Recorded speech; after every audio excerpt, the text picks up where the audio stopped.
अस्सलाम वालेकुम प्यारे दोस्तों, आपका भाई नासिर खान आपकी खिदमत पे हाजिर है। अस्सलाम वालेकुम डॉक्टर साहब। वालेकुम अस्सलाम। कैसे हैं सर आप?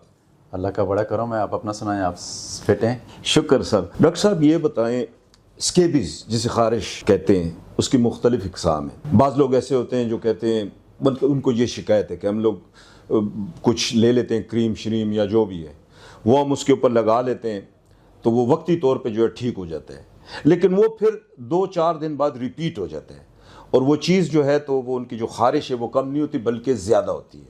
फिर ऐसे लोग होते हैं जिनको सर्दियों में ज़्यादा महसूस होता है, बाज़ लोग ऐसे होते हैं जिनको गर्मियों में, फिर बाज़ लोग ऐसे होते हैं जिनको पूरा साल ये मसला रहता है। ऐसा ही है कि ये ठीक नहीं होते। और दूसरा, होम्योपैथी में इसका क्या ऐसा इलाज है जो कि वक्ती तौर पे ना हो और मुकम्मल तौर पे जो है तो मरीज़ उस मर्ज़ से उसकी जान छूटे? देखें, जो सबसे पहली जो है काजेज़ के ऊपर अगर बात करें तो उसकी बहुत सारी काजेटिव फैक्टर होती हैं और उस काजेटिव फैक्टर को देख कर ही, जैसा कि अगर काजेज़ के हवाले से देखा जाए तो बहुत सारे ऐसे मरीज़ हमें मिलते हैं जो शुगर के मर्ज़ में मुब्तला होते हैं और शुगर की वजह से उनको जिस्म में न्यूरोपैथी हो जाती है और न्यूरोपैथी की वजह से बहुत सारे मरीज़ों को जब ब्लड सर्कुलेशन ठीक नहीं होती है तो उनकी स्किन के ऊपर एक खारिश शुरू हो जाती है।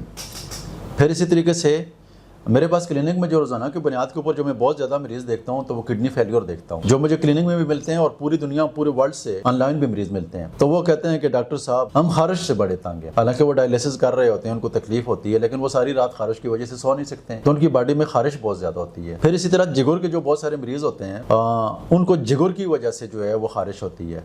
तो ये खारिश की काजेटिव फैक्टर को देखा जाए, खून की ख़राबी भी होती है, उस खून की ख़राबी की वजह से भी बहुत सारे मरीज़ों को खारिश हो जाती है। कार्बंकुल निकलते रहते हैं, शुगर की वजह से भी कार्बंकुल निकलते हैं। तो ये स्किन की बीमारियां बहुत सारी होती हैं और इसकी काजेटिव फैक्टर भी बहुत ज़्यादा हैं। आपकी काजेटिव फैक्टर के ऊपर जाकर ही आपकी ट्रीटमेंट करती है। गुर्दे फैल जब होते हैं तो उनकी वजह से जो मरीज़ मेरे पास आता है तो मैं खारिश की उसकी कौन सी दवाई लिखता हूँ, वो यूरिया है। यूरिया 1 mg की एक डोज दे देता हूँ। जब दूसरे दिन में वो मरीज़ आता है तो तीसरे दिन आता है या 20 दिन के बाद दोबारा रिपीट आता है, कहता है डॉक्टर साहब अल्लाह आपको खुश रखे, वो जो मेरी खारिश थी वो ठीक हो चुकी है। इसी तरीके से जिगर के अंदर जो बहुत सारे मसाइल होते हैं, तो जिगर के अंदर जो मसाइल होते हैं तो उसको भी देख के ही मेडिसिन लिखनी पड़ती है। लेकिन एक सल्फर एक हमारी एक ऐसी मेडिसिन है जिसके इस्तेमाल करने से जो जिस्म के अंदर खुश खारिश होती है और बंदा हर वक्त खुजालता ही रहता है, तो और जब बिस्तर में ख़ासकर रात को जाता है तो उसको फिर भी वो खारिश की कंडीशन होती है, तो इसके लिए मर्कसाल और सल्फ़र जैसी मेडिसिन बेहतरीन काम करती हैं। इसी तरीके से बहुत सारे ऐसे मरीज़ मिलते हैं जैसा कि वो कहते हैं कि हम जब खारिश करते हैं तो खारिश कर करके हम इतनी खारिश करते हैं कि उससे खून निकल जाता है। तो मेज़ेरियम को कभी मैंने मिस होते हुए नहीं देखा है।